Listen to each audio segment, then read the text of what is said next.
Hello and good morning students. अब हम लोग बात करेंगे मिनरल न्यूट्रिशन, एक नया चैप्टर।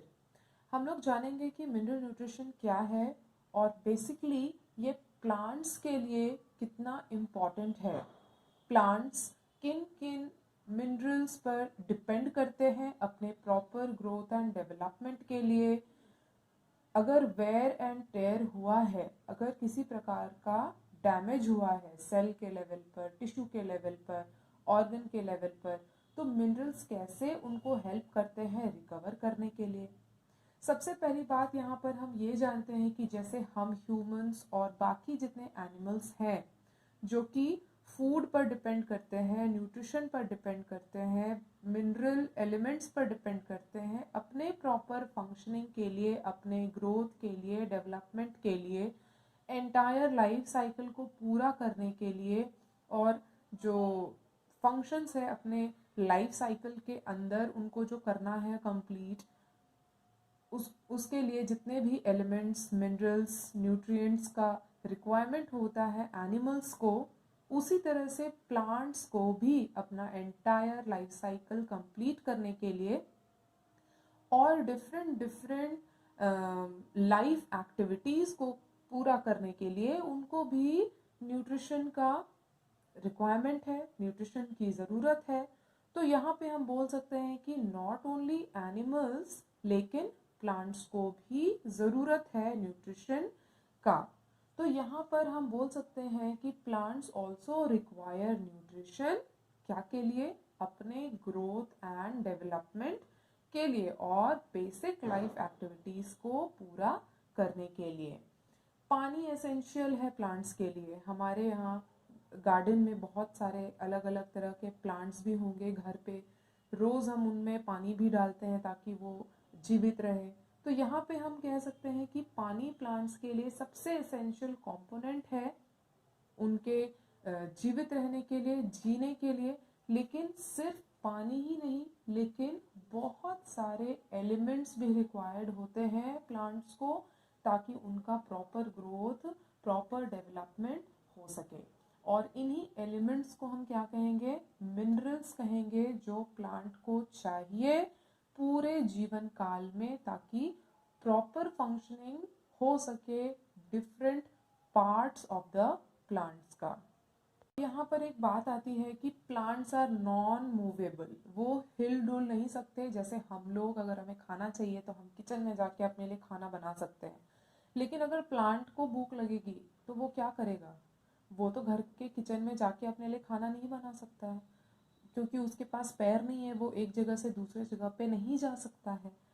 तो यहाँ पर क्या एक ऐसा कंपोनेंट है हमारे नेचर में जो हेल्प करता है प्लांट को कि वो अपना जो बेसिक नीड है फूड, वो कैसे अपने लिए तैयार कर सकता है, या कैसे एनवायरनमेंट उसको खाना प्रोवाइड करता है। तो यहाँ पर हम बात करेंगे सॉइल की।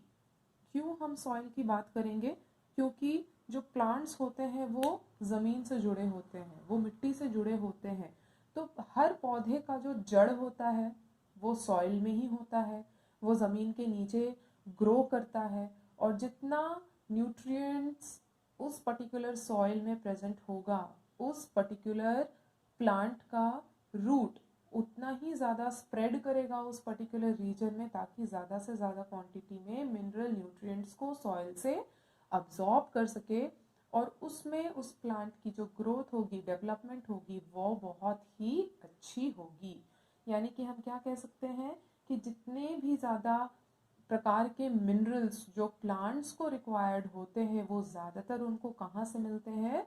सॉइल से, यानी कि मिट्टी से ही मिलते हैं। अब हम लोग बात करेंगे कि प्लांट न्यूट्रिशन आखिर होता क्या है। What is plant nutrition?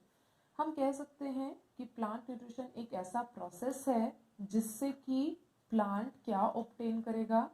Food obtain करेगा, और उसी फूड को यूटिलाइज करेगा अपने ग्रोथ के लिए, रिपेयर के लिए और मेटाबॉलिज्म के लिए।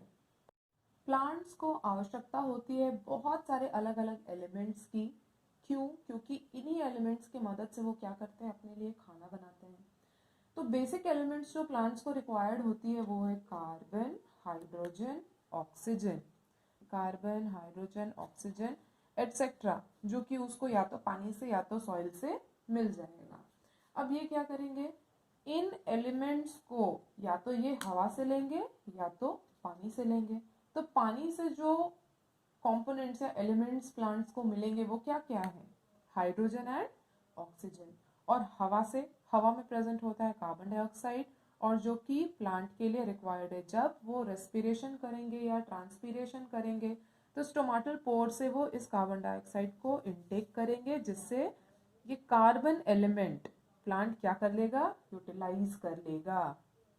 और भी बहुत सारे दूसरे एलिमेंट्स प्रेजेंट हैं जो प्लांट्स को रिक्वायर्ड है अपने बेसिक फंक्शंस को पूरा करने के लिए। उनमें हम बात करेंगे आगे चल के फॉस्फोरस के बारे में, नाइट्रोजन के बारे में, सल्फर के बारे में, कैल्शियम के बारे में, chlorine, iron, boron, magnesium etcetera etcetera. अब ये सारे एलिमेंट्स जिसके बारे में हमने अभी अभी देखा, ये सारे के सारे इम्पॉर्टेंट रोल प्ले करते हैं in plants growth and development. और जिस अमाउंट में ये एलिमेंट्स रिक्वायर्ड है बाय द प्लांट्स, ये भी एलिमेंट के ऊपर निर्भर करेगा कि प्लांट को कार्बन कितने अमाउंट में चाहिए, प्लांट को हाइड्रोजन कितने अमाउंट में चाहिए, प्लांट को फॉस्फोरस कितने अमाउंट में चाहिए, नाइट्रोजन कितना चाहिए, सल्फर कितना चाहिए। तो ऐसा नहीं है कि जितने एलिमेंट्स हवा में, पानी में, सॉइल में प्रेजेंट है सारे के सारे एक ही क्वांटिटी में प्लांट को चाहिए। डिपेंड करता है प्लांट के भी ऊपर, डिपेंड करता है एलिमेंट के भी ऊपर कि किस तरह का प्लांट या एक पर्टिकुलर प्लांट को किन किन मात्रा में कौन कौन से एलिमेंट चाहिए होंगे अपनी ज़रूरतों को पूरा करने के लिए, चाहे वो ग्रोथ हो, चाहे वो डेवलपमेंट हो, चाहे वो किसी प्रकार का टिश्यू डैमेज को रिपेयर करना हो, फूड प्रिपरेशन करना हो। तो ये सारी चीज़ें प्लांट अपने रिक्वायरमेंट के हिसाब से सॉइल से, हवा से या पानी से ये क्या करेगा, एक्सट्रैक्ट करेगा।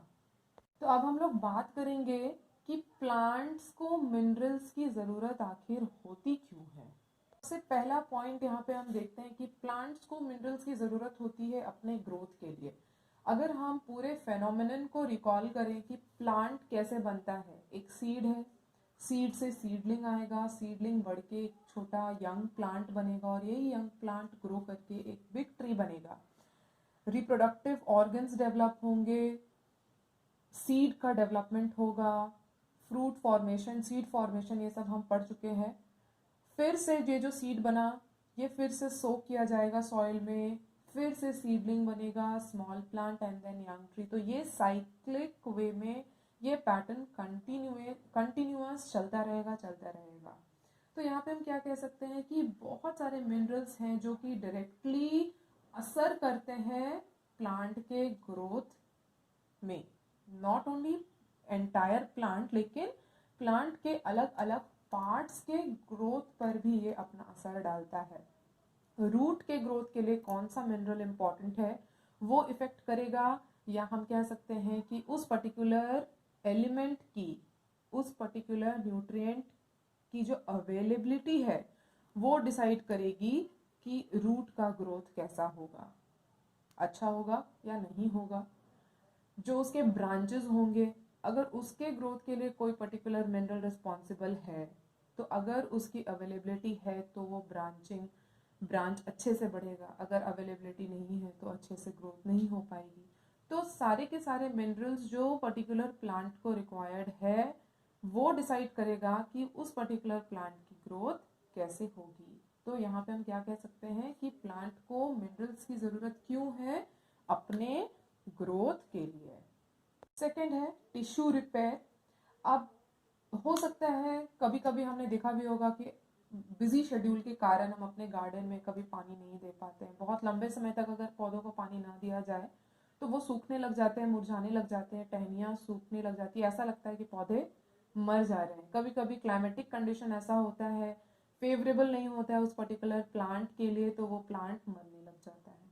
अब अगर टिश्यू डैमेज हुआ है जिसके वजह से प्लांट में ग्रोथ नहीं दिख रहा, वो मुरझाया हुआ दिख रहा है या मर गया है, इस तरह से नज़र आ रहा है, तो जब मिनरल्स, प्रॉपर मिनरल्स उस प्लांट को मिलेगा इन टाइम, तो क्या होगा, नए नए टिश्यूज का फॉर्मेशन होगा और फिर से वो प्लांट रीजुविनेट करेगा, उसमें एक नई जिंदगी आएगी, ऐसा हम कह सकते हैं। तो ये जो वेयर एंड टेयर को रिकवर करना है, यानी कि जो डैमेज्ड पार्ट्स है अगर उसको रिप्लेस करना है नए टिश्यू से, नए सेल से, तो नए सेल का फॉर्मेशन करना है, नए टिश्यूज का फॉर्मेशन करना है, तो इसके लिए क्या रिक्वायर्ड है, एनर्जी रिक्वायर्ड है, प्लांट को एनर्जी रिक्वायरमेंट होगी।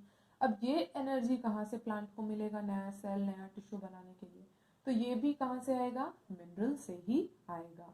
तो यहाँ पे हम क्या कह सकते हैं कि प्लांट्स को मिनरल्स रिक्वायर्ड है अपने वेयर एंड टेयर को रिपेयर करने के लिए, टिश्यू रिपेयर करने के लिए भी मिनरल्स की ज़रूरत पड़ती है। तीसरा हम बात करेंगे रिप्रोडक्शन।